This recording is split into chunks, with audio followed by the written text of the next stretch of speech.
First of all, have you had a good time in Cincinnati so far? Excellent. Will everyone who served on a committee for this conference and anyone who helped with a tour, an event, a program, please stand up, please, and let us thank you.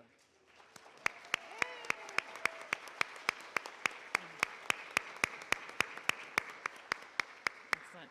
They say many hands make light work, and that has certainly been true for Becky and I, as we've worked with a really wonderful community of history and museum folks here in Cincinnati. So thank you all for helping make this work, and thank all of you for being here with us this afternoon. We are here to talk about the connected economy. We're going to be hearing from some artists and brewers and foodies that are sort of history adjacent and weaving history into their work. Kareem is going to moderate for us, but first, Becky and I are going to offer a few introductions. First, Alandes Powell is the visionary and creator behind Black Art Speaks. She is dedicated to social justice and community development and has been recognized for Ohio's Dr. King Organization Award as a YWCA Social Justice honoree, one of Cincinnati's most influential in Who's Who in Black Cincinnati. She's received the UC Health MLK Humanitarian Award, has been named a Mayerson Strength Hero and a Woman of the Year by the Cincinnati Enquirer and Greater Cincinnati Foundation. Alandes is the co-author of Cincinnati's Black Lives Matter mural, Fathers, It Takes Money, Honey, and Leadership Tidbits, Volume 2. Colleen Houston is Chief Executive Officer and Artistic Director at Artworks. She launched Artworks' mural program, the pioneering public art program in the city of Cincinnati, and one of the largest in the country. She was instrumental in Cincinnati's win for the 2010 City Livability Award by the U.S. Conference of Mayors, and also in Cincinnati being recognized in the top 20 most vibrant art and cultural cities in 2020. Colleen has mentored many other cities in creating civic mural programs. Leslie Mooney is Executive Director of Blink. Previously, Leslie served as Executive Director of the Clifton Cultural Arts Center and also spearheaded the building of the center's new home. She was also Development Director at the National Underground Railroad Freedom Center and has held positions at the U.S. Department of Justice and the Boston History and Innovation Collaborative. Her career has focused on building civic connection through storytelling, placemaking, and inclusive arts and cultural programming. All right. And we also have Erin Deininger. Did I do? Deininger. Oh, so close. As somebody whose name always gets screwed up, we're members of the same club. Executive Director of the Brewing Heritage Trail. Erin holds an MA in Public History and has worked in the field for more than 15 years. Previously, he was the manager of museum operations for Cincinnati Museum Center, which I hope many of you enjoyed last night, including the Cincinnati History Museum. He has experience on exhibit development teams and has worked at both archaeological and paleontological, excavation sites. He's also worked in historical research and collections management. Dr. Alan Wight is Associate Professor at the Christ College of Nursing and Health Sciences and author of Cincinnati's Foodshed, an art atlas.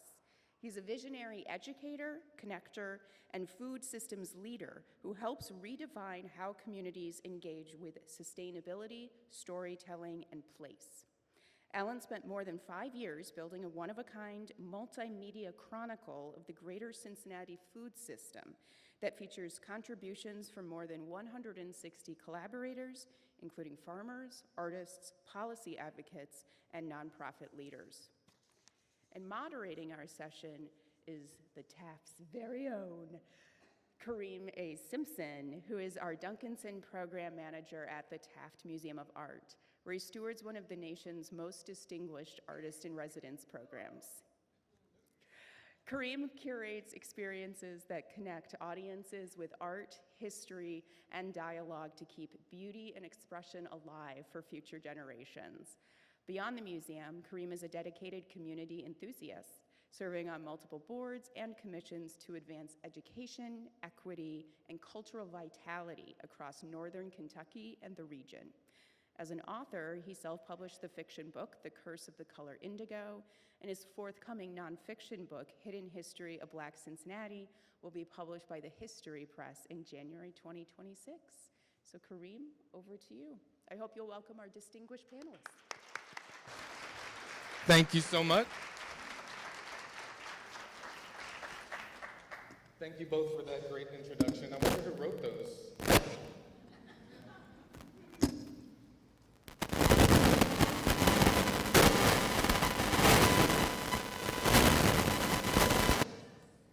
All right. Did that wake you up? All right, there's always got to be something, right? But it's all good. We are going to bring up my notes in a different way. How's everybody doing this afternoon? Not amazing, not brilliant, not wonderful, just okay? A little tired. All right. Well, I want to say this. It's an honor to welcome you to our closing plenary session, Stronger Together, New Experiments from the Creative Economy. Over the last day or so, we reflected deeply on how history continues to shape our present and guide our future. But as we close, we want to widen that lens a bit, to look beyond the walls of traditional history organizations into a broader ecosystem of creativity, culture, and community life. Because history, it doesn't live in the archives of institutions. It really lives in our neighborhoods, it lives in our kitchens, in our breweries, our art studios, our music halls, and our public spaces. And when we invite partners from those history-adjacent fields to collaborate, we discover something new. We discover something that's dynamic. We discover something in many different ways to share history's relevance and strengthen the civic and cultural fabric of our communities.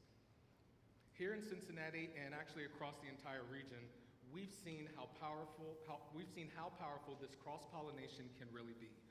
Here we have many great examples of how artists and historians reimagine public spaces, examples of how brewers uncover the legacies of historically immigrant neighborhoods, ways that food pathways tell a story of resilience, and great examples of how tourism and initiatives turn local heritage into shared pride and economic vitality.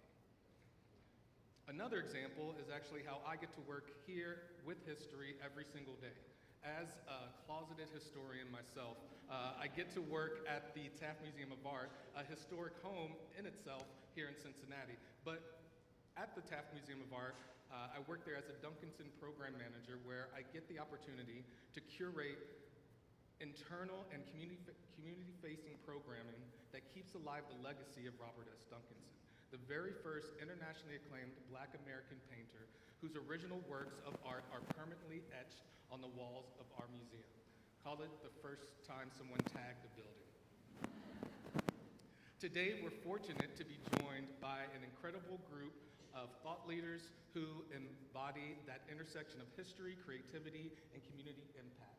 One person that was mentioned on our program was unfortunately not able to make it, Mangeot, but he's in our thoughts, and we will carry on his mission this afternoon. Our panelists here, they're going to share their insights on how collaboration across sectors can spark vibrancy, fuel economic growth, and most importantly, connect people more deeply to place and to one another. So this is how it's going to go down. We're going to be giving each one of the esteemed panelists a chance to give a brief presentation of their work and how it connects with our local history here, and no questions until the end, please. And then we're going to have a chance for a facilitated discussion. Completed with that question and answer period, we're going to open it up to the audience for questions. So just hold your questions to the end. Are you guys ready to hear some great presentations? All right, a little bit more? It's a Friday? Okay, all right. First, we're going to bring to the stage Miss Alandes Powell. Bring your, you don't have your cell phone.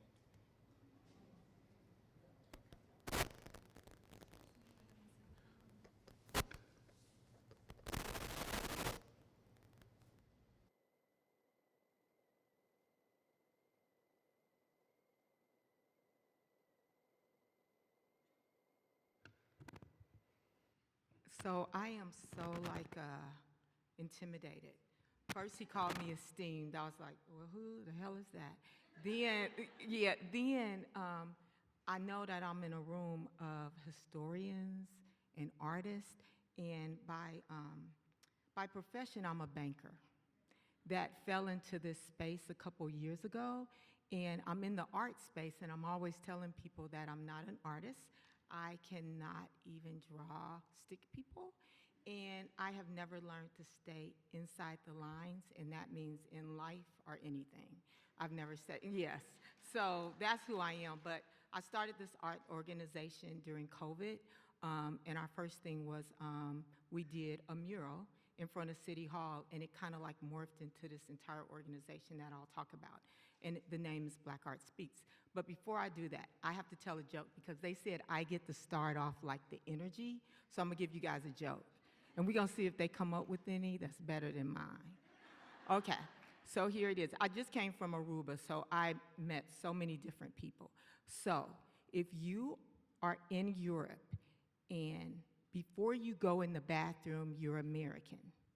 And when you come out the bathroom, you're American. What are you when you're in the bathroom? Don't you dare say someone knows it. Go ahead, the guy in the black shirt. European. Isn't that cool? You got it. Yes, so that's my joke. So now you'll have to top that. But Black Art Speaks, just to tell you a little bit about it. And am I the person driving this? I am. That's scary. I'm driving and everything. Okay, so our mission at Black Art Speaks, and before I say the mission, I am going to tell you just a little quick thing just about how we started, because I think that's imperative to kind of talk about who we are. So during COVID, everyone was talking about what to do after George Floyd, and I wondered what to do, and I decided that I wanted to do a mural, just like was being done in DC, that said Black Lives Matter. But at the same time, there was a number of people who was asking me, what is it that people who look like me want? And they were asking me in such a profound way. Well, since I was 14, or maybe 12, I started writing poetry. It's just for myself. And it is my therapy, and it hasn't worked so well, but it's my therapy. And I decided to share a poem I had written a time ago that was called We Want What You Want, that simply just told people that we want the same thing that everyone else wants. Nothing more, and at the end it says nothing more, nothing less. Well, I decided that if I was doing Black Lives Matter in front of City Hall, I decided that, I'll tell you how I decided that each letter should be based on the poem, so we're telling a story. Because I realized that art has the ability to calm voices and allow you to talk and hear each other and have courageous, meaningful conversations, and to take something that makes us this far apart and make us kind of become this close. So when I decided to do it, it was because I was marching in front of City Hall. My son is a fireman, and I realized that when he's not in uniform, he is just another Black man, and it worries me. And so I told my family standing there, I am going to put Black Lives Matter right in front of City Hall. And a week and a half later, Black Lives Matter was in front of City Hall. And everyone was like, how did you do that? And in like a day and a half, I raised $150,000. I was able to tell people that the people doing it needed to actually look like me so we could lead the way. But the people helping, I think, Colleen, you were out there, it could be anyone, but the people leading and designing each letter had to have our experiences. And so after that, I've always been in the social justice, just in corporate America, in a very meaningful way. And I decided that I got into art and realized that there are no laws that can regulate artists and art. So how do we make sure that there's shared responsibilities for who gets paid and how much you get paid and who do you pick? And how do we push that and make it happen? And so we started this organization called Black Art Speaks, and we have been going now for 5 years. Last week we celebrated our 5th year anniversary, sold out crowd. It was amazing. Yeah, it was great. So that's who we are. You'll see we're standing in front of, it is a doctor. It is an image of the likeness of Dr. King as 16 years old.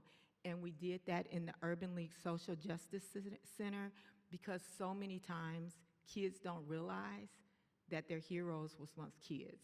So we put that in there, and that's us unveiling it. But when you see our mission is really, we support and foster and convene artists of all kinds of genres. We connect them with other people to make money. So at the end of the day, I have become an art agent, is what I think. I'm just an art agent, and I just go out there and try to find them a job and make sure that they can make money. And this will be our first year that we will actually make over $1 million in a year this year. So this is our first time. So we're excited. We're excited about it. The next one you'll see is just talking about fostering emerging artists. All of these are members of Black Art Speaks, and what that was is last year, it was our first time being a part of Blink. And most people would say, oh, it was a heavy lift to get us into Blink. It wasn't.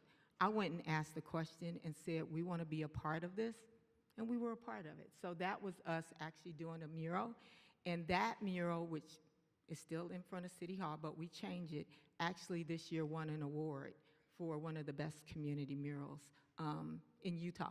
We actually won the award. It was a national award. So that's the team with our matching sweatshirts that I actually designed myself. So I do a little bit of something. Then this talks about our timeline of growth, and you'll see we started in 2020, and just a couple of things I think that's really important to see is that after we did that, we had to decide who we were and how we were going to show up, and it was 17 of us. Well, if we jump to 2025, we now have over 150 members. It costs $100 a year, or either you can donate 2 hours, and we have actually funders who come in and say, we don't want them paying anything. But you'll see we started off slow, and we were just really doing that mural. Every year, we redo it, and then we just started growing. We started knocking on doors. We did a park called Ziegler Park. We were able to actually put art inside of Ziegler Park, and we now are a part of the Cincinnati Convention Center that's coming up, and you might have seen it driving by. That's coming up. We'll be in there, and we're actually doing 4 art pieces there and 1 sculpture. So we're excited about the growth and the timeline over the years. I only get 8 New York minutes and not church minutes, right? 8 church minutes, I can be here till 9. But New York minutes, I'm trying to hurry up. How much time? I'm cool? Okay, I don't want to go over. So this one is our first gala. It was called Rooted in Truth.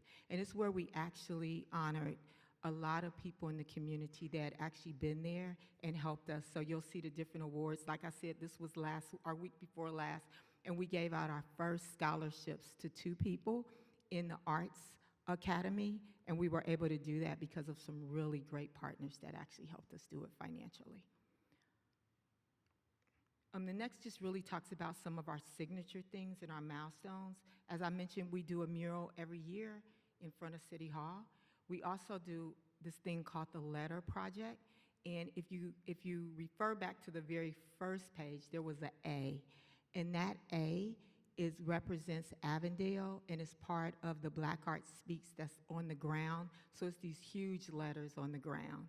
And so what we decided was to erect all of the letters throughout Cincinnati in the different neighborhoods and actually have the art part of what the poem, We Want What You Want, but also talking about the neighborhood. And so we are now, we have the money for our 5th one. We have put up 3. We have 2 coming up in the next month, and then we're continuing to raise money. We will get to 17 sooner or later, but the cool thing is one day from the sky, you'll see Black Lives Matter. And why that's so important to me is, to me, when I say it, it's not political. It's not saying someone else doesn't matter. It's our prayer that one day will matter so much that our kids know it, that everything we do will reflect it, that we'll understand that if we matter and if we mean something, then we'll act differently, we'll do things differently, and we'll evolve. So instead of every year talking about, do I get to keep it on the street, one day you'll wake up in that aerial view, it'll say, Black Lives Matter.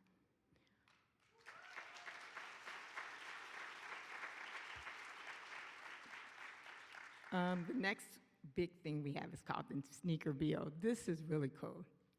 This is where we actually honor people by making a pair of shoes for you, Air Force Ones. People are stuck on the Air Force Ones piece.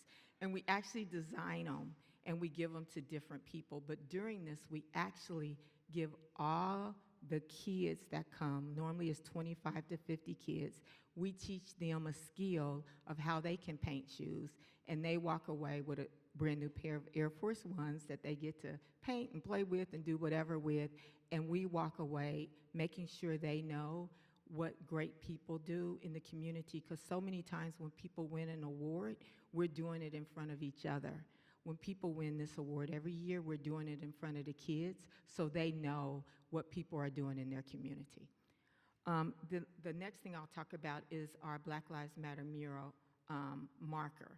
And this is where we decided that we should have a historical marker. It's not actually historical yet, so I know you guys know what that means, right? I didn't get that whole thing yet. It's up, it's beautiful, but it doesn't become a historical piece until a lot of people say yes. But it's up there, and it actually just makes sure you know the history of the mural. And then I think they mentioned before that we did a book. I decided that so many times we do great things and we forget to document them. And so we did a book called The Making of the Black Lives Matter Mural. It's really a photo book, pretty large. I think it's awesome. But it really just tells you about this moment where we captured lightning in a bottle, and it gives the artist time to explain, because I didn't know not one of the artists the day we did it. They had to trust me, and they had to design it in like 2 days, and then we got it painted in 3 days. So it was just really something big for them to reflect on that, and you'll find that in our book. Next is just some of our commission collaborative pieces. I talked about Ziegler Park. I've talked about some things we did. It's called the Holloman Social Justice Center. It was recently opened probably 3 years ago, and we did all the art in there, so that was pretty exciting. Another one of our big projects. The other thing is Fifth Third Bank. I'm not sure who has Fifth Third Bank. Anybody know Fifth Third Bank? You guys aren't from Cincinnati. Normally, like, it's 100 people. Who knows Citibank? Okay.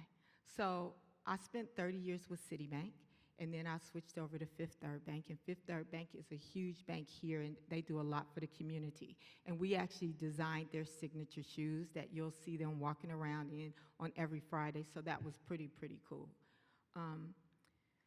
Events and exhibitions, I won't go through everything, but I will tell you we did something that we thought was pretty cool, and that was a film last year. It was called We Love Us, and we did it for Blink, and what it was introducing people who sometimes never come in our neighborhoods, information about our neighborhoods and why we love them. So we showed the beauty of our neighborhoods. So we picked 5 black neighborhoods, and we actually showed you all the art that goes on, the people and everything. And it was just a really cool film showing you who we are and what we're trying to do.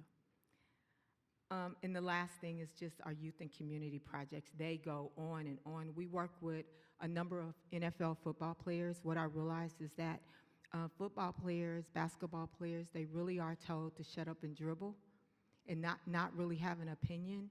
And when people found out that I did this, I had a couple players reach out to me, and they just wanted to find out how to get involved and how to use their voice from a social justice standpoint that didn't make people intimidated, but opened the door for great conversations. So I help a number of football players actually do some things in the community that actually shares what their inner selves want to do. And a couple of them, since they've left the NFL, they've actually started nonprofits that I've helped them with.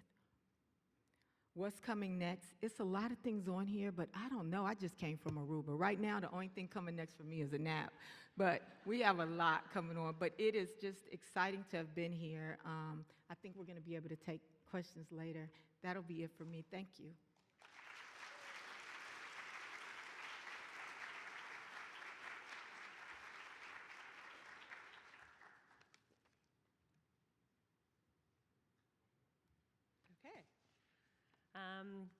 Good evening, everyone.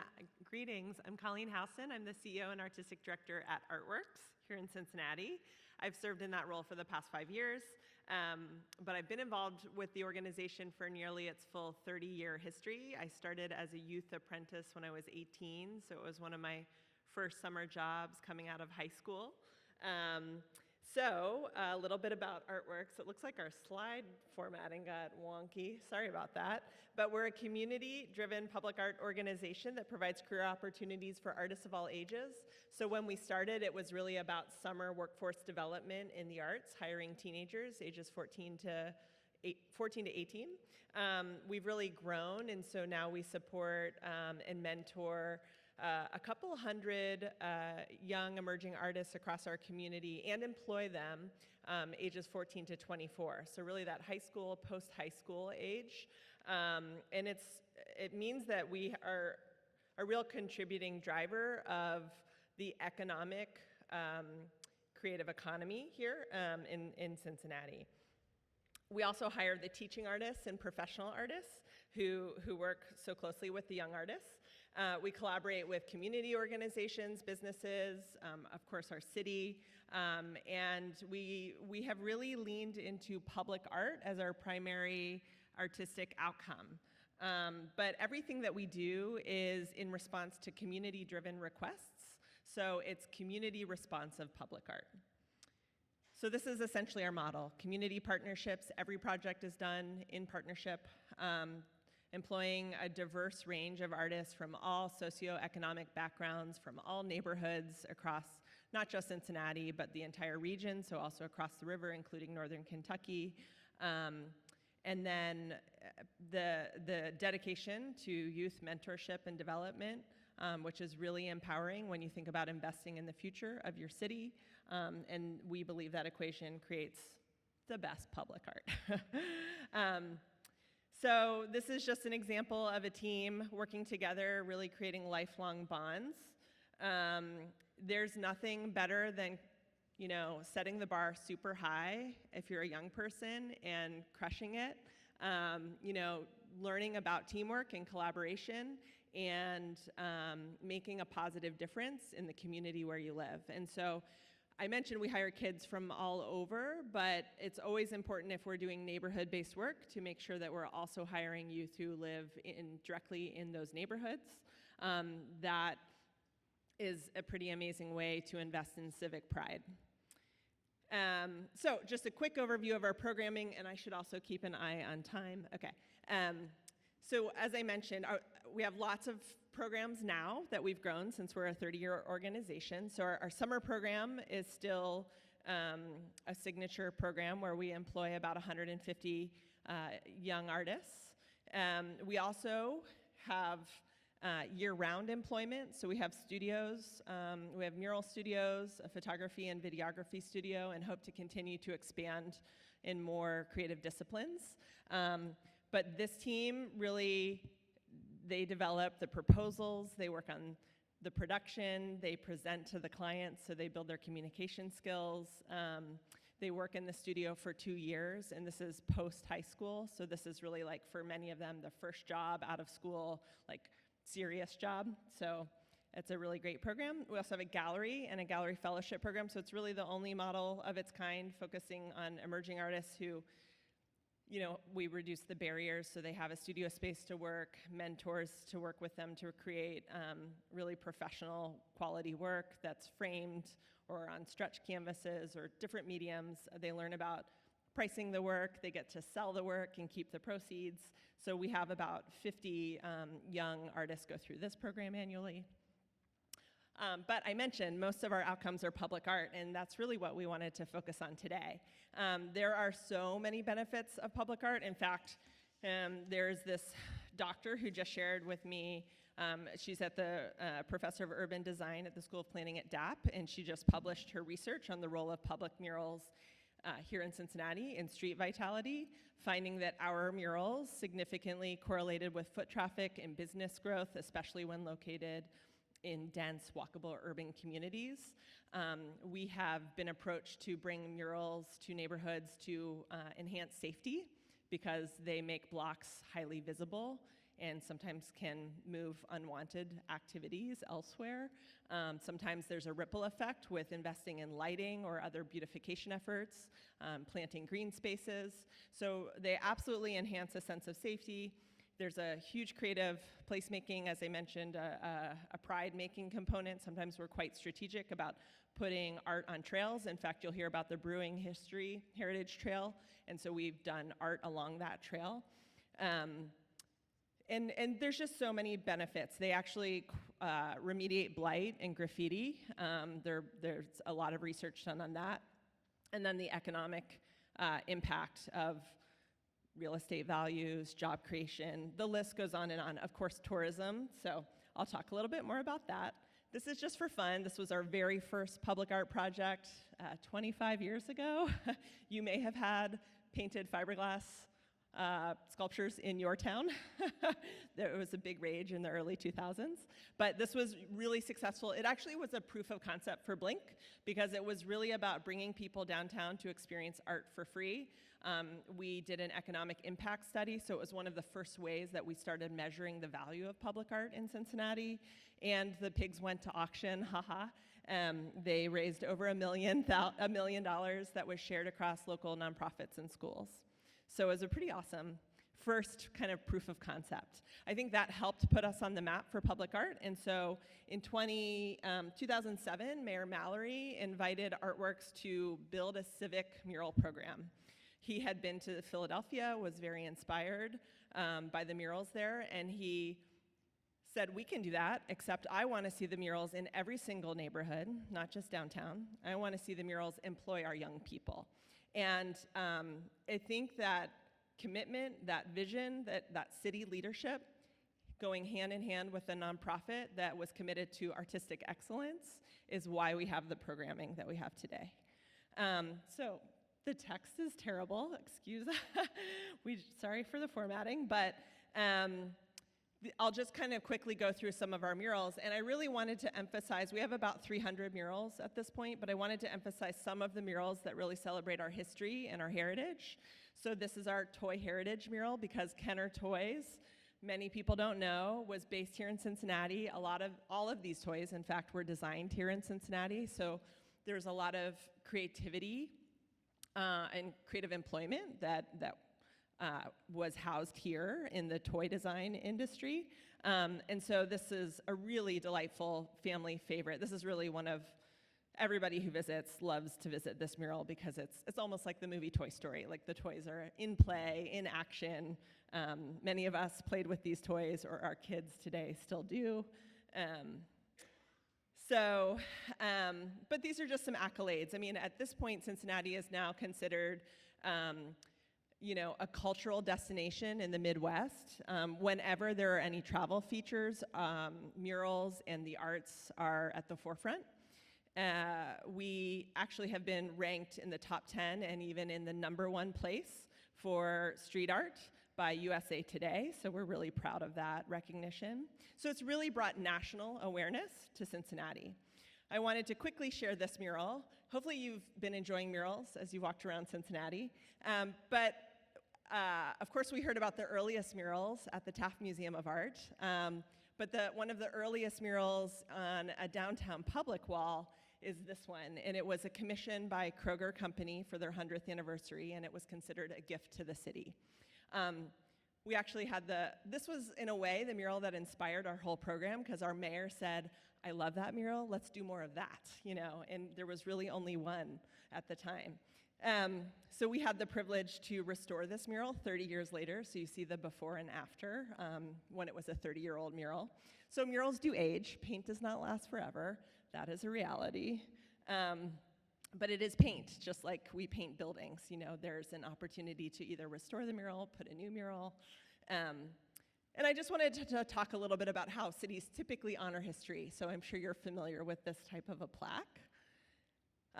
But here in Cincinnati, we found more ways to honor our history. And so we find that murals are teaching tools. Central Parkway used to be a canal full of industry, and so we painted it. This is actually one of our very first murals, modeled after a sepia tone photograph, creating awareness for current generations that that's kind of the industry of our city and the wealth. This is another historic homage to Martha, the last passenger pigeon who died at the Cincinnati Zoo and went extinct, and the zoo was trying very diligently to save this species. And this is a local painter, John Ruthven, who we partnered with to bring his painting to kind of a massive scale. And we honor kind of our local nonprofits. That, for example, our YWCA honored their 125th anniversary. So many of our murals are honoring the contributions of our organizations or our individuals. I mentioned the Brewing Heritage Trail.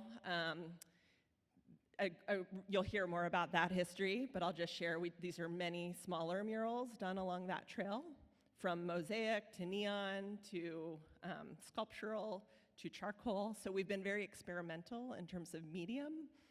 And then how do cities typically honor individuals? So one day I got a call from a city council member and said, we just put names on streets.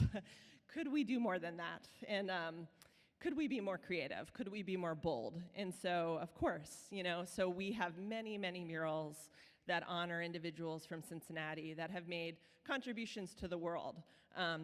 So Neil Armstrong, Ezra Charles, Rosemary Clooney, Jerry Springer, Mamie Smith, one of the very first blues recording artists who ever made a record.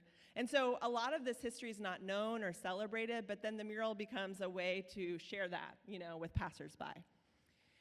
Henry Holkery, a very relatively unknown person who was considered the world's strongest man, who was also a German entrepreneur and raised a very large family. And these are some tall tales that he could lift the whole Reds team on his back, or if the streetcar got off its tracks, he was called and lifted it up and put them on the tracks.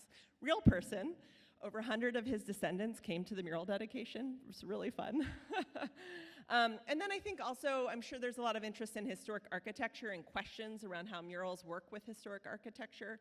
This is a really beautiful example to me of a historic horse carriage barn near the Cincinnati Zoo that we partnered with the zoo to paint murals around the historic elements. If you saw the before picture, it was quite improved. We also do more than murals. I just wanted to share a few other examples. Sculptural bike racks, sculpture. This is actually from a massive citywide tattoo project. It's a long story I won't get into. Light-based art, permanent light-based art. This is at the Cincinnati Art Museum. Light-based murals. This is downtown. This is also, we're a proud founding partner in Blink. You'll hear more about Blink. But one of the best parts of Cincinnati's Light-Based Festival is that the murals are illuminated and projection mapped and come to life. And so this is an example of one of our murals being projected on. And another, James Brown, who's not from Cincinnati, but he recorded his first record at King Records in Cincinnati. So we still have pride in that first. Other permanent light-based sculptures, that's it.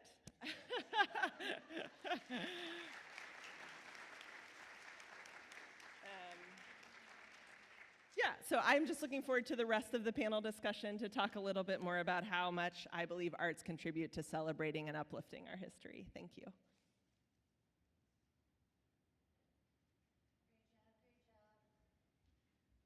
I'm going to try to break up the pattern a little bit and stand somewhere else, but I got to stand here on the clicker anyway. I'm so excited to be here. I was so thrilled when Becky and Whitney asked if I could join the panel, though I'm brand new in this position.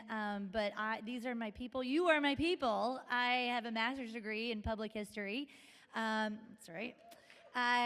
From Northeastern University, and woo, yeah, shout out Northeastern. Yay. And actually, but funny enough, I started my career in public history with an internship at the U.S. Department of Justice because I thought I was going to be a lawyer. But instead of doing anything in the legal field, they asked me to create a guidebook of the WPA murals and artwork in the U.S. Department of Justice building in D.C. And then I was like, well, this is really cool, and I don't want to be a lawyer. So, and there I am, 20 years later. So I actually, yes, I'm the executive director of Blink, And I think we've got a video queued up here that will do a much better job of explaining this. Here we go.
Thanks, Adam.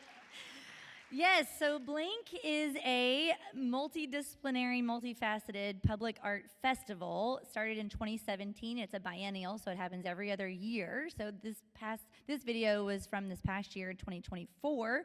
And you're all invited to come back to Cincinnati October 8th through 11th, 2026, where our city will be on display yet again, and Covington, Kentucky, so across the river into Covington, with more than 80 installations, whether that's projection mapping, so projection mapping those art lights and lasers, et cetera, onto some of our historic architecture, light-based installation, as well as new murals that are commissioned as part of Blink and live on in our wonderful city that has, just as Colleen mentioned, now a reputation as being a public art gallery for our murals. And I will say, I don't necessarily consider Blink, or really any of the things that will be talked about today, as history adjacent. I feel like we're on a continuum.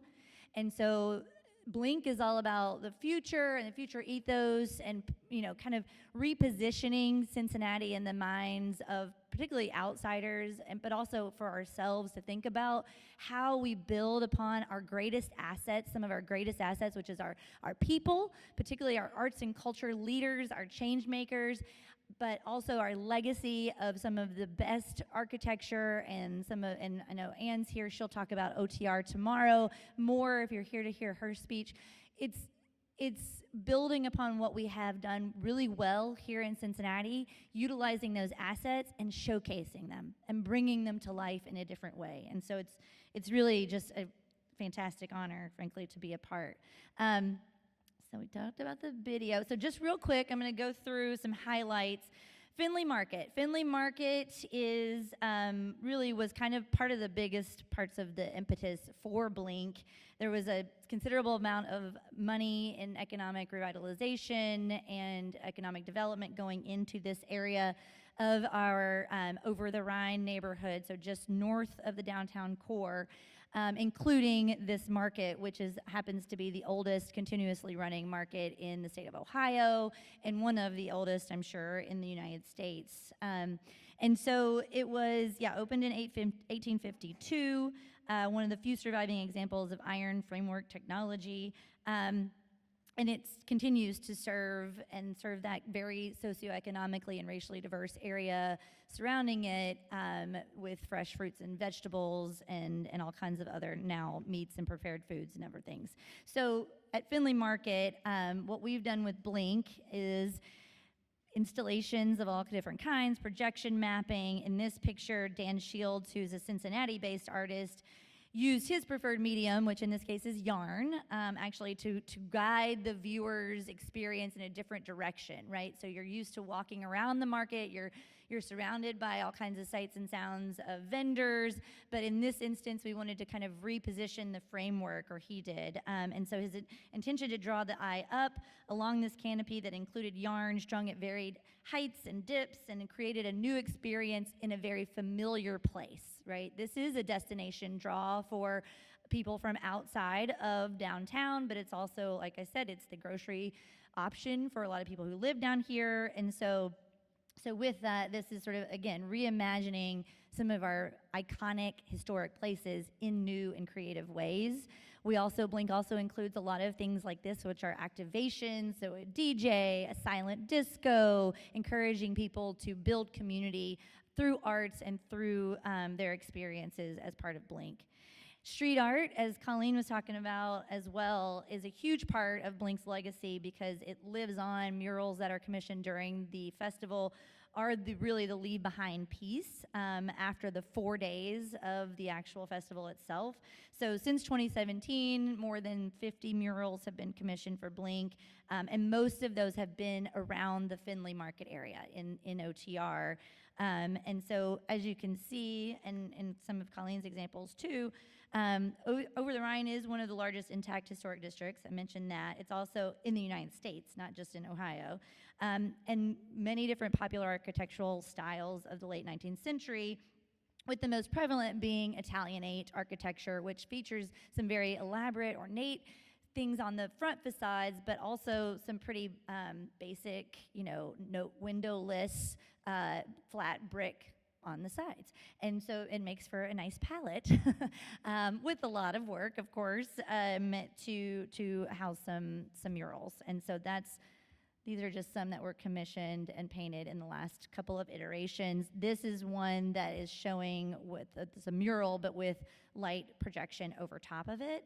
And so that is something that's very unique about Blink in comparison to some of the other light-based festivals that happen throughout the world, really. There's Sydney has a big one called Vivid. There's lots of different examples of this, but we're one of the few that actually project onto murals, whether they're artworks painted murals or different, folks who have painted murals throughout the city. So, this is just another example of us projecting in the OTR neighborhood, including another mural in the foreground or the background there, shown up with some projection mapping. In addition to OTR area, we also, the festival itself runs all the way through the downtown central business district, over the river and into Covington, and actually last year even into Newport, Kentucky. And so my things got messed up. Here we go. When Central Parkway, which is a main thoroughfare, it was developed around the turn of the century, the 19th century into the 20th century, and so it was coming up on the Art Deco period.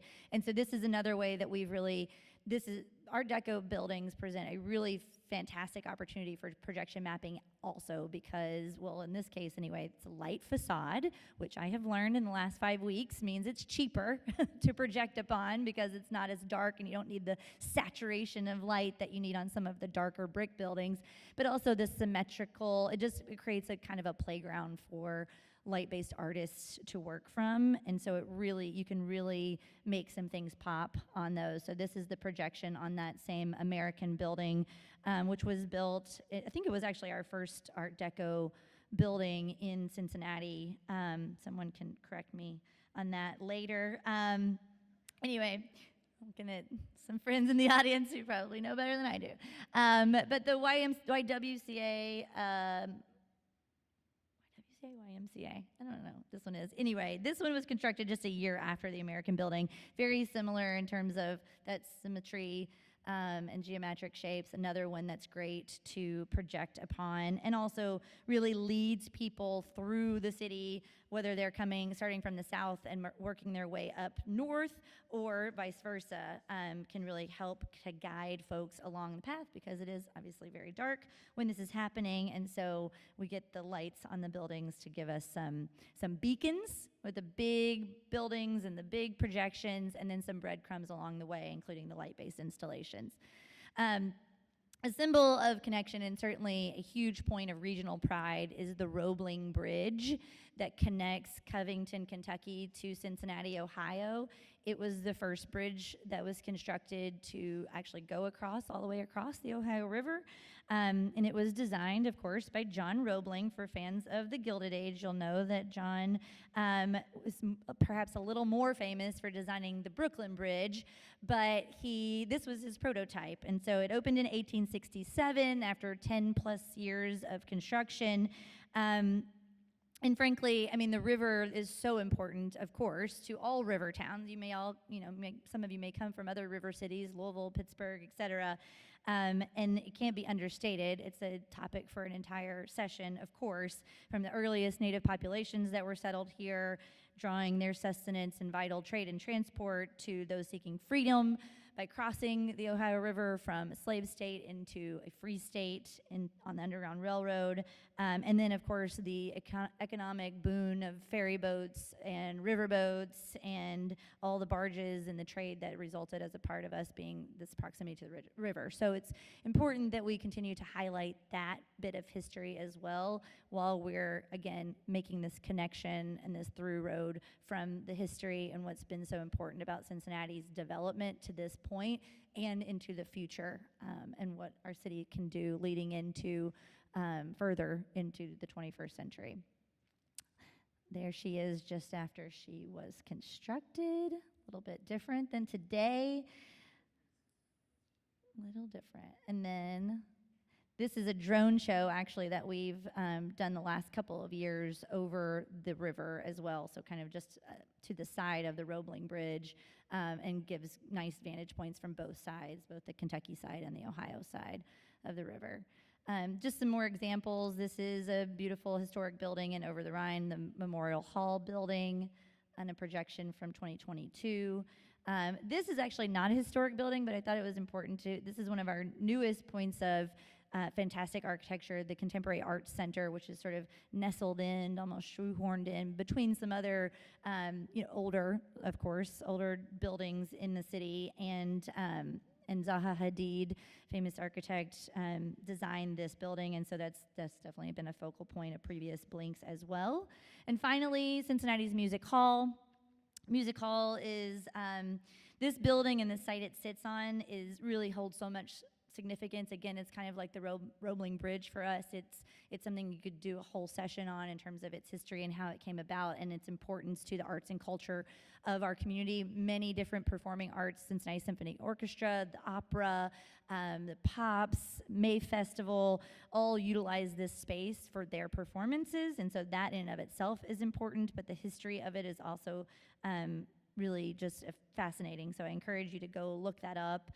Go visit it if you've got the time while you're here. But because of the intricacies of its architecture and that darkness of its brick, it's one of the most challenging and frankly one of the most expensive facades to projection map upon. But it's also a big part of our history and legacy because the Cincinnati Symphony Orchestra started projecting onto that building during what they called luminosity just a couple years before Blink, and really was the proof of concept that this was something that was really just a draw, a fascinating community building opportunity for our city and our region. And so it's really become such a showstopper that we had to include it. This is Music Hall just after, or shortly after its completion in 1878. And then I think this was supposed to be a video, but that's okay. We'll just keep on moving. So yeah, we had multiple projections. I chose this image because you can see all the people standing. And so this is Washington Park. This is a lovely redeveloped park right in front of Music Hall, and it's a great place. It's essentially it becomes the stage, right? Music Hall becomes the gathering place for a lot of the critical mass of folks, the 2 million people who come down throughout the 4 nights of the Blink Festival. So yeah, we are heading into 2026, and it is, we have tremendous pride in this city.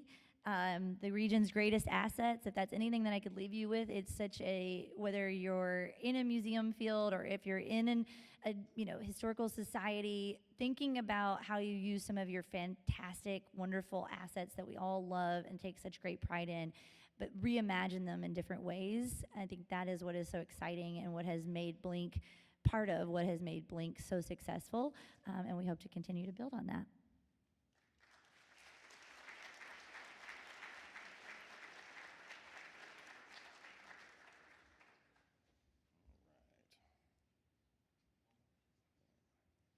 Oh, hot dog. All right.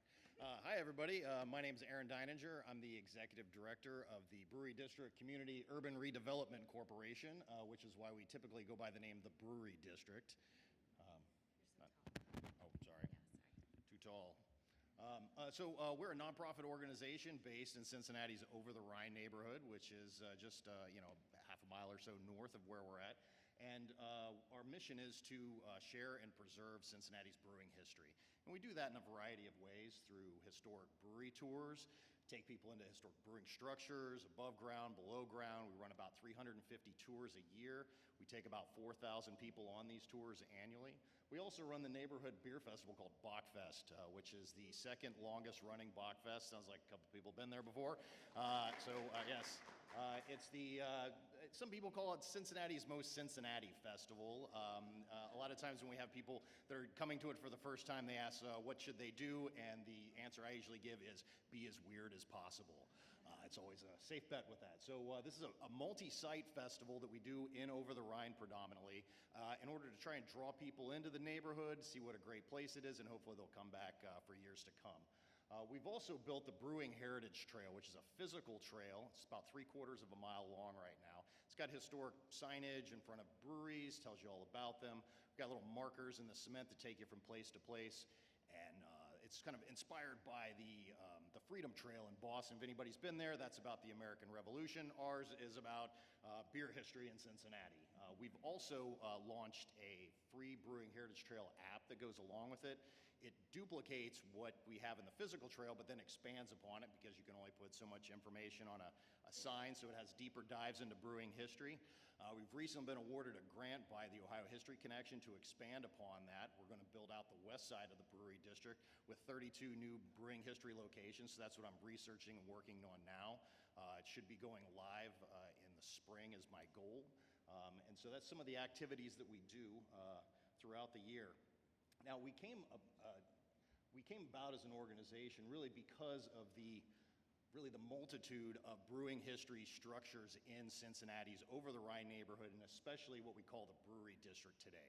That's the northern portion of Over the Rhine, and this map that I've got up here shows you all these brewing history locations. So all the black boxes that are up there are brewing structures that are still standing today from the early 20th century and the 19th century. Many of them also have underground lagering cellars with them, which we're very actively trying to protect and preserve these.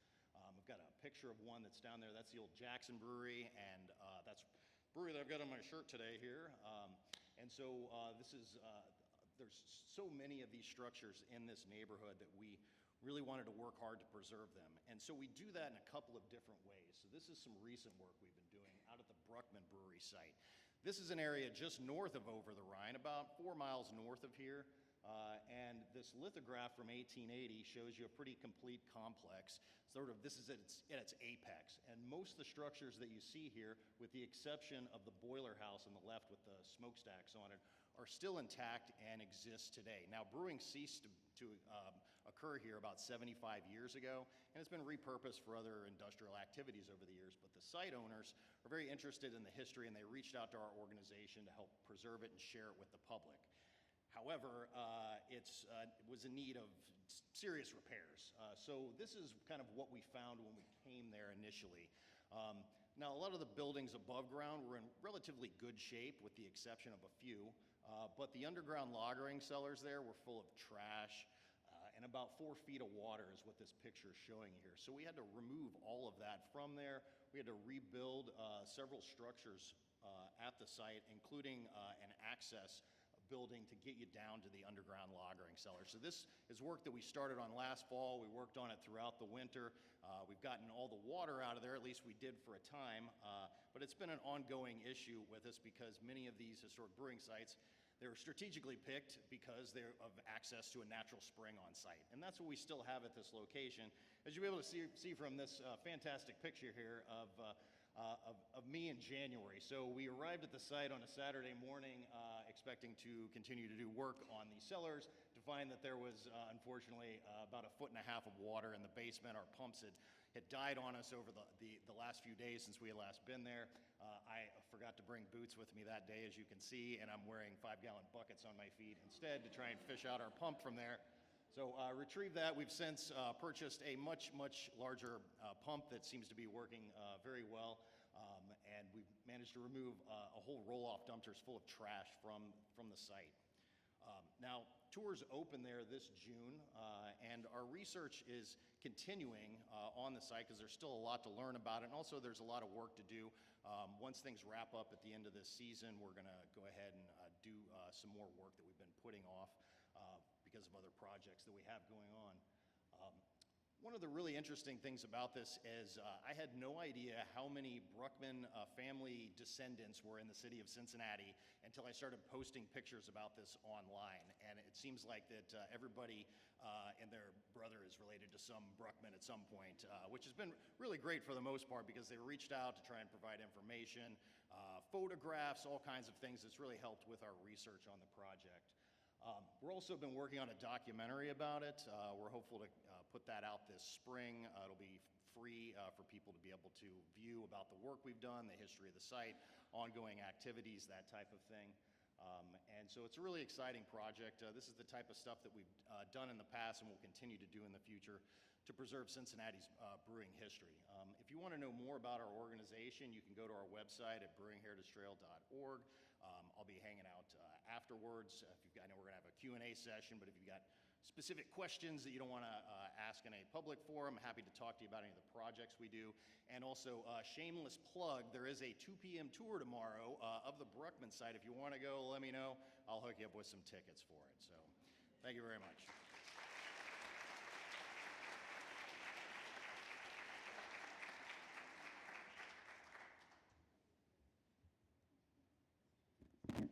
Hello.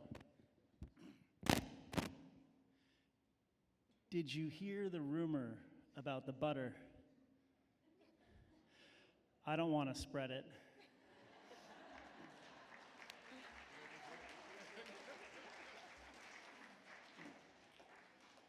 I just want to say thank you for sticking around towards the end here. My name is Alan Wight, and I'm going to be talking about all of the contributions that Cincinnati has made to the regional, national, and global food system. The underlying thesis here is that we are far more important to the development of our modern food systems than you may know. And just to remind you how complicated it is quite dizzying. To the right-hand side, I have a short list of the topics that I'll be covering in my 7.5 minutes. In terms of, these are businesses, concepts, inventions that came from here that have literally shaped not just the food industry, but some aspects of industry in and of itself. I want to start off by acknowledging that a lot of food that we eat from here is not from here. This is an original work of art that was done by Mark Harris, and he is a fine artist at DAP, which stands for Design, Art, Architecture, and Planning, up the hill at the University of Cincinnati. And this shows you the food that was brought over during the Middle Passage, which has influenced greatly the cuisine of not just the South, but the entire continent, depending upon where these plants can grow. Cincinnati, actually not quite Cincinnati, but the Austin McGee Farm up in Oxford, and then the Shakers in Warren County, those are the two little dots that you see right there, have competing claims for who developed the Poland China pig breed. And so this is one of the first great hog breeds that was developed in the US for a long list of reasons. Think of a pig as condensed corn. And I also want you to think of whiskey as condensed corn as well. And so it is far easier to get the corn to market in the form of a pig and whiskey than actual corn itself. And so pigs were driven all the way from Toledo down here because we were the preferred market primarily for slaughter and then eventually for export. This pig is awesome in a lot of ways. It had really good meat and lard kind of composites in terms of what made it, and it could walk for miles and miles and miles without getting tired. It takes about 50 years to create a pig breed. So at some point, somebody had to stop adding genetics in and say, this is it. And of course, that's one of the reasons why we're called Porkopolis. Nicholas Longworth is one of our most famous viticulturalists, so he helped to kickstart the wine-making revolution. Now, I'm going to say something that's going to seem a little silly to some of us, but Cincinnati was the first place to make wine that was good enough for export. Obviously, this is before California. And if you zoom closer, that center actually says Longworth's Garden of Eden, and that is now Eden Park. If you have a moment to stay and play in Cincinnati, I would definitely recommend making it up to Eden Park, and when you're there, you can close your eyes and imagine that it used to be grapevines. Bourbon, huge shout out here. I was hoping that the guest who was supposed to be here, Michael, is that right? He was going to talk about this, but I now get to talk about it a little bit. We are on the border of Kentucky, right? We are the northern border of Kentucky. This map is showing you old Bourbon County and new Bourbon County. And of course, in terms of tourism and economics, this is a huge deal. People come from all over the US and the world to participate in parts of the Bourbon Trail, and there's now even a craft Bourbon Trail. So this is showing you some of the original distilleries that still exist or have been revived in some capacity that are part of the Bourbon Trail. Oh my gosh, the Doughboy. I want you to think about bread for a minute, and it's not as sexy as some other foods, but Fleischmann's yeast is from Cincinnati.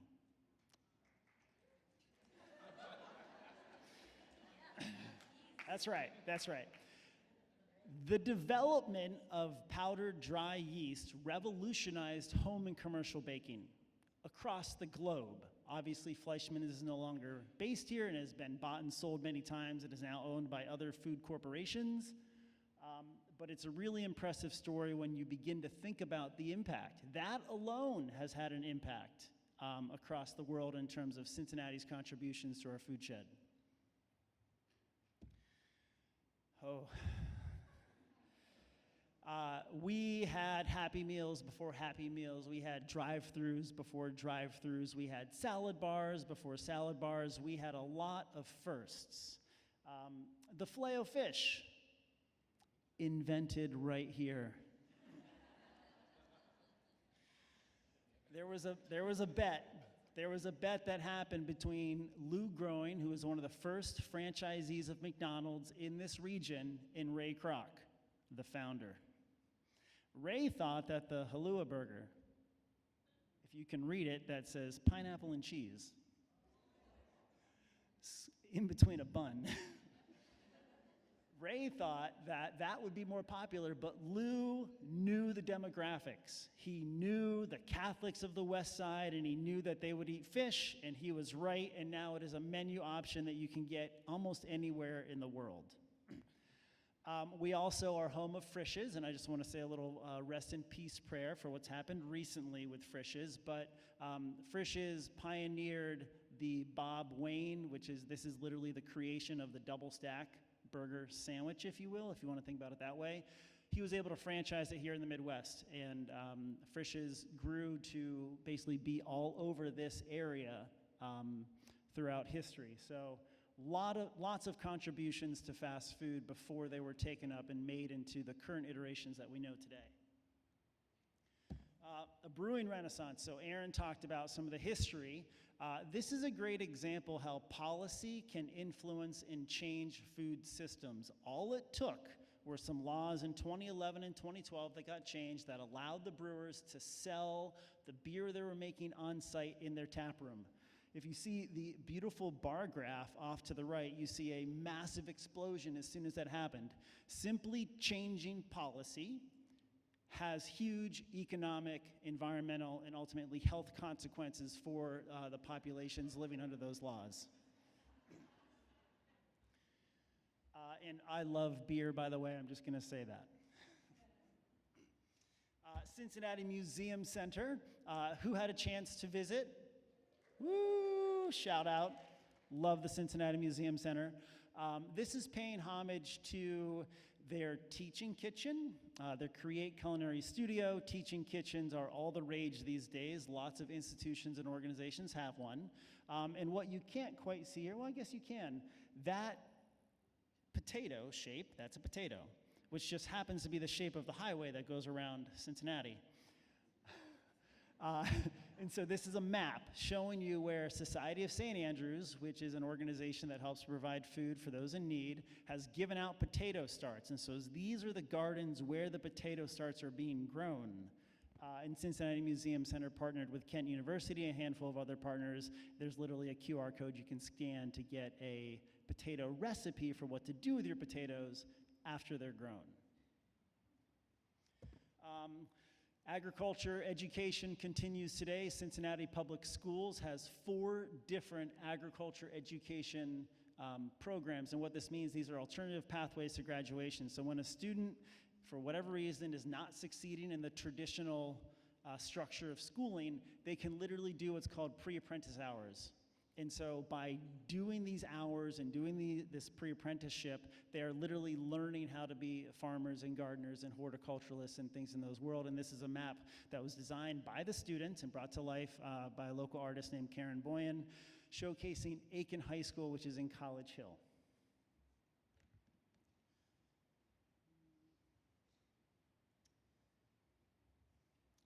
Two or three other things I want to say, not connected directly to the slides up here. From the pig story, you have the invention of the disassembly line. That is the precursor to the assembly line. You with me here? The assembly line, which is basically made all the stuff we have now, was birthed here because we were the first place anywhere in the world to put all of the things you needed to take apart a pig as fast as possible under one roof. Chicago copied it. Chicago became the Midwest metropolis. The railroads went through there, et cetera, et cetera. But Henry Ford visited the disassembly lines of Chicago to help understand the assembly line, which I've also been told is not totally his invention either. And then the other thing is that Procter & Gamble was birthed out of this because they were using lard and tallow for candles and soap. And so by the time you wrap in P&G, Kroger, Castellini's, which is a purveyor of produce and the current owner of the Reds baseball team, you begin to have a sense of our oversized influence on the world's food system for a city that definitely punches above its weight in terms of all of the things that you heard here on the stage. Thank you.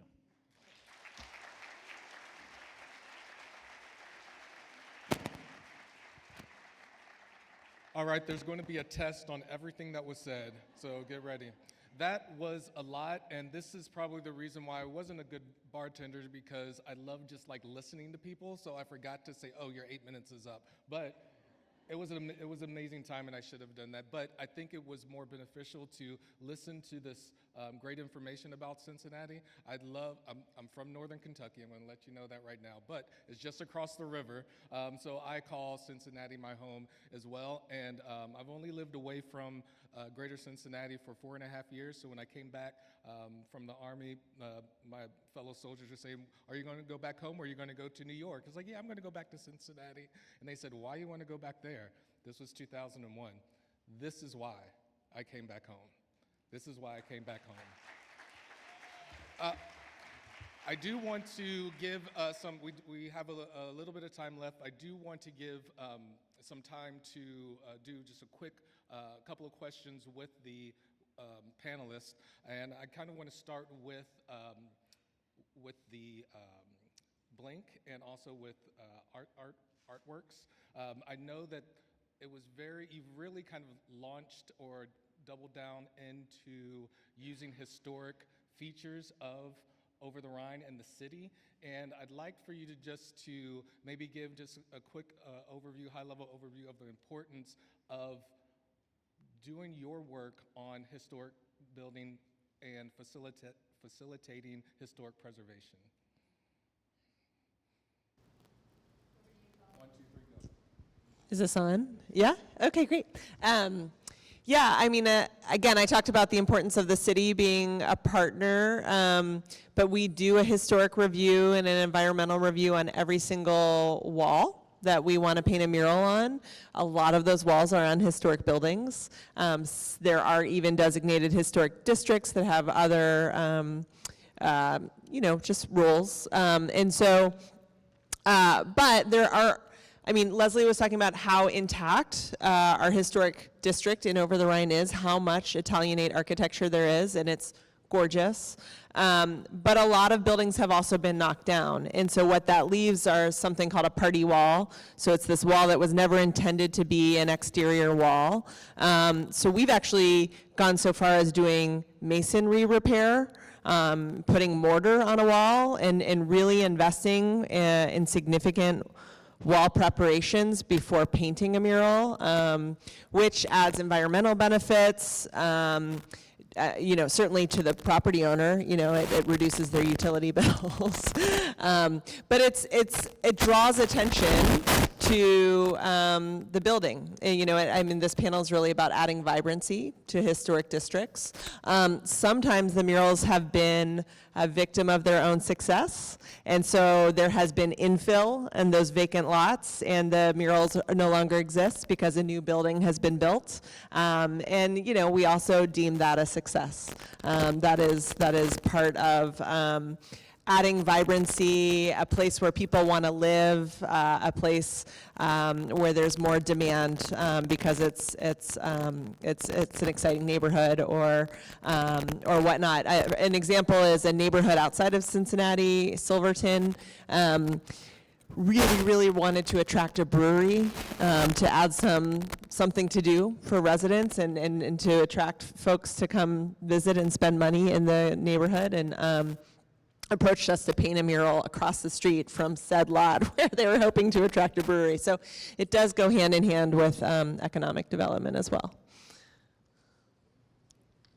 I want to kind of piggyback on that kind of history and bringing back and facilitating bringing history back into the current space. And then also I want to kind of throw this to Alandes, making sure that the voices and the stories of Black and brown folks are still included in that. And can you talk more about the importance of using your type of artwork or your artistry to bring that history, to facilitate that history and make it present? It should be.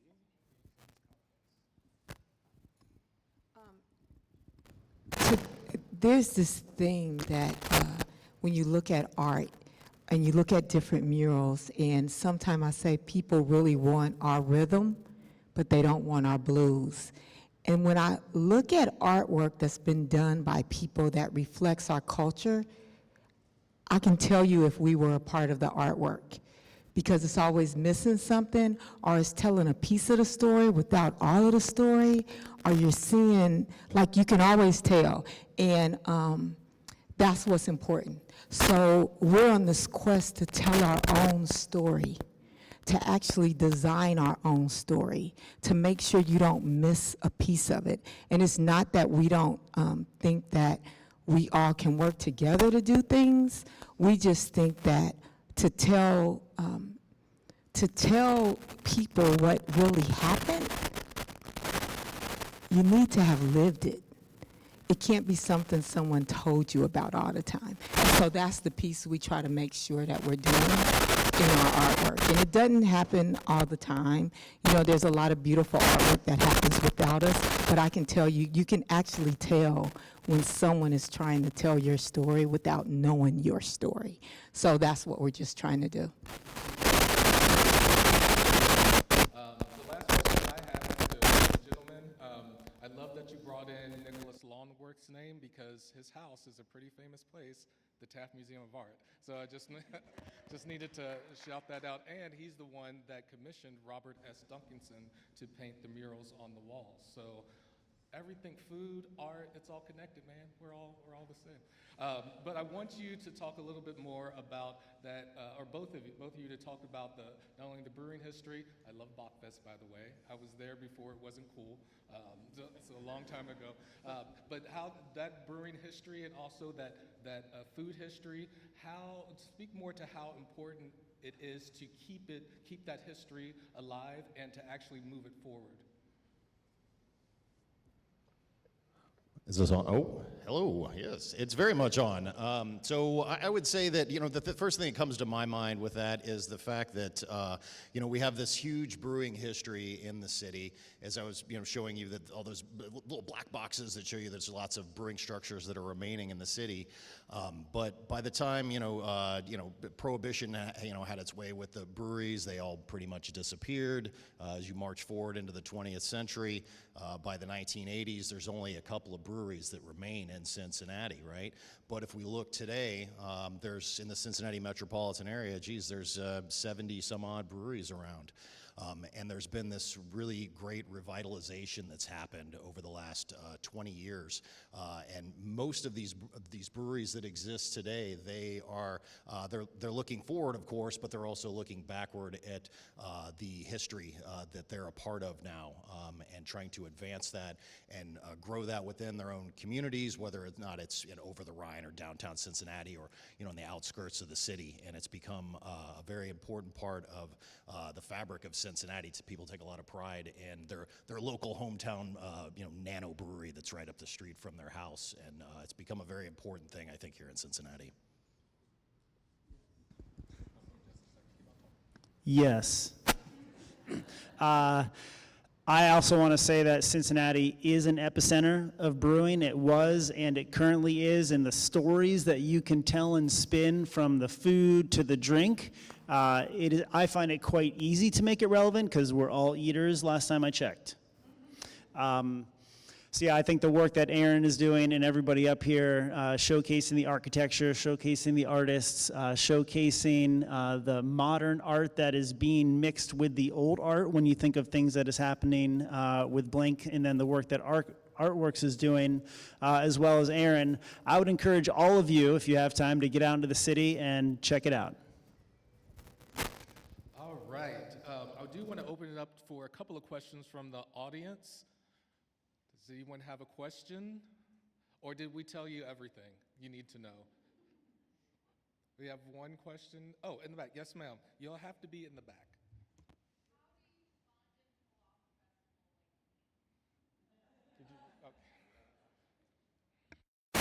Darn it. Hi, there we go. That's a great question. It is a collaborative effort, so it's public, private, private meaning mostly corporate, some philanthropy, foundations locally. So a lot of corporate sponsorship. It's funded probably more so like if you're thinking of a South by Southwest or any large music festival or something like that, kind of with a lot of sponsorship dollars. So it's about a $7.5 million endeavor every time it happens, which is every 2 years.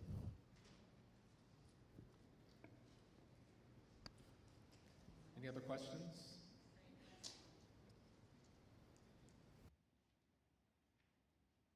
Sorry, I already know this, but I think it's interesting for this crowd, so I will ask.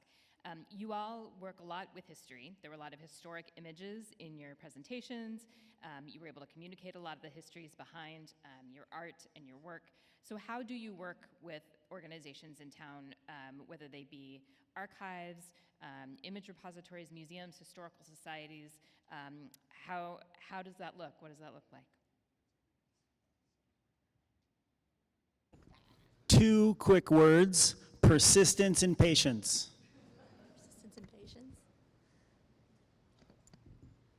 There you go, ma'am. I know I didn't talk a lot about the history, but I was just telling someone up here, we just recently signed a contract to do some work at a local church and it took us almost 2 years to really hone in on how we were going to do it. And it is actually a church that has decided that they want to show Jesus in his actual color. And so we had to actually go through history, which I appreciate what all you guys do, because it was miserable to me, but I did it. Yeah, it was. I was like, what the hell? I thought history just repeats itself so you can pass any test, but it's actually, you know, it was something to it, but in order to do it, because it's a white church who decided to do this, I went back to find the first picture I could ever find of Jesus and what color was he. And that's the color we're using. So I think that I don't know how you guys do it. You probably do it a lot more than I ever have. It was miserable for me. So if I get your numbers, I can maybe call you guys the next time and you could just give me the answer. But I think what was important for us is what I said before, is if we're going to do it, we really need to understand it. So that was a huge piece. Intentionality. Yes. Is this on? I don't think so. Okay. Yeah. Okay. I'll just say, maybe will you hold that? Just in case. I think intention. I think we really designed our program to be responsive to community ideas. And so people come forward with ideas celebrating the stories of our city. And then, you know, the artists do research and do collaborate with the Historical Society. And a really beautiful example, it's not an image that I showed, but in Over the Rhine, we have two of the world's largest music boxes that are hand crank music boxes. And the music that they play was found in the archives, and it's calliope music from a riverboat that was played on the Ohio River, and also, I think, an old Germanic like social dance song, you know, so songs that were rooted in the history. And so I think that when there's a real commitment to community-based work, community-driven work, that is the result. You know, artists love research too. That's often a part of the creative process. I think you can also go to many cities and see many murals that have nothing to do with that place. You know, there's a lot of mural festivals where murals just go up real fast and the artists leave, but I think it's intention. Perfect. Well, I do want to thank our panelists for their time and their amazing information. Thank you so much. Before you leave, and also thank you for being such a great crowd. I do want to hand it over to John from AASLH. Okay, just make it. 2 more minutes of your time. Thank you. Put this up there if you need it. Good. Just hit play. So thank you so much. And we'll give a big round of applause again for them. Wonderful. It's such a great panel showing how history connects to everything. Public history has such porous edges, connects to art, food, buildings, civics, democracy, so many things. I know that you guys are the hardcore conference goers because you're still here. And we're going to show a 2-minute video, maybe less, about next year's conference. And I'm joined up here by Stephanie Rao from NCPH, National Council on Public History. So our two organizations will be joining forces for the first time in the 45-year history of NCPH, slightly longer history of ASLH. We've always had conferences in different times of the year. We're going to be meeting jointly in Providence, Rhode Island. It is a special meeting because it is the 250th. That's why we're going to New England. We're wearing these cool caps that have, I don't know if you can see it, but it is a fist holding a pen, a quill pen, and the theme of the meeting, you probably can't see this, is the work of revolution. So it's going to be a great conference. It's also a special conference because, I said it, it's the first time we're meeting together. We've known each other for a long time. And Stephanie's going to tell you a little bit about program proposal. Yeah, so the call for proposals is open already. And you can find the full sort of exploration of what we want to talk about with the work of revolution online. And NCPH is hosting a special early proposal deadline. This is something we often do for our conference. So if you came this week and you were like, oh crap, these sessions are really good. What am I going to do next year? How am I going to top this? We have an optional early deadline where you could submit sort of loose ideas of conversations you want to have, questions you want to explore. And then you can get early feedback, you can connect with other people who want to talk about the same thing, so that you have a chance to kind of flesh that out before the full deadline in December. So I can't wait to see what all of you come up with. So we're going to show a video about Providence in just a second, but before we do that, we want to give away some of these hats. So first trivia question is, what city did ASLH meet in 1976? Sorry, and I don't know a Francie PH, sorry. What? Shout out a city. No, no. Not Providence, not Boston, not Philadelphia. Not Nashville, good guess. Think New York, think New York. Albany, who said Albany? All right, you get a hat. Who else said Albany? Here, I can hand them out, John.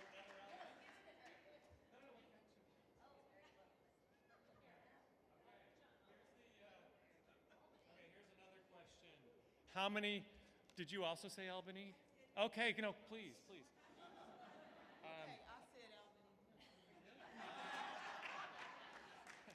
Okay, how many countries in the world are smaller than Rhode Island?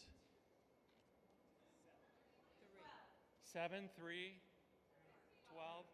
The answer is really, any number would have worked. I don't know. I don't know.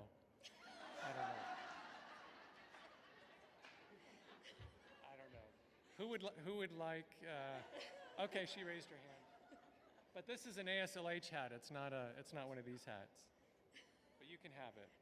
Okay, the video can, do I do it? I just hit what? Return? Pat? Oh, thank you so much. This is your hat. The story of Rhode Island is one of revolution, of curiosity and exploration, of innovation, hope, and acceptance. Rhode Island's lively experiment continues to thrive, blending cultures and communities, all sharing the common thread of hope for continued progress. Hope for continued evolution. Hope we can keep building a Rhode Island that stands on freedom, equality, and independence. Rhode Island's roots are revolutionary. One of the original 13 colonies, founded by Roger Williams on the promise of religious freedom. From the first shocks of the American Revolution to the first Declaration of Independence to the start of the American Industrial Revolution, Rhode Island's sense of community is uniquely its own, the home of Native American indigenous tribes and immigrants from around the world. Rhode Island's story is that of our nation, reflected in the nation's darkest tragedies and its greatest triumphs. A story of a proud and diverse people who have embarked on a steady march toward a more perfect union, a place where all are created equal and all are treated as such.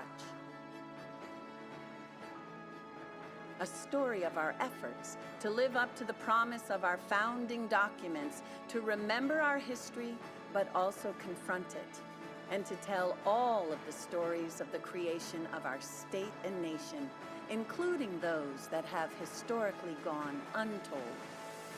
Reflecting on these past 250 years of the United States, we recognize the progress Rhode Island has achieved, the struggles we have endured, the challenges we face, the sacrifices made by those who have served, and above all, the hope we share for what's ahead of us. On this 250th anniversary of the signing of the Declaration of Independence, join the RI 250 Commission to commemorate this extraordinary milestone in America's history and to celebrate Rhode Island's role in shaping our country's past, present, and future.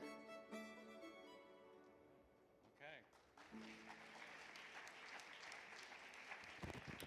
Thank you all for your attention. That was it. Thanks.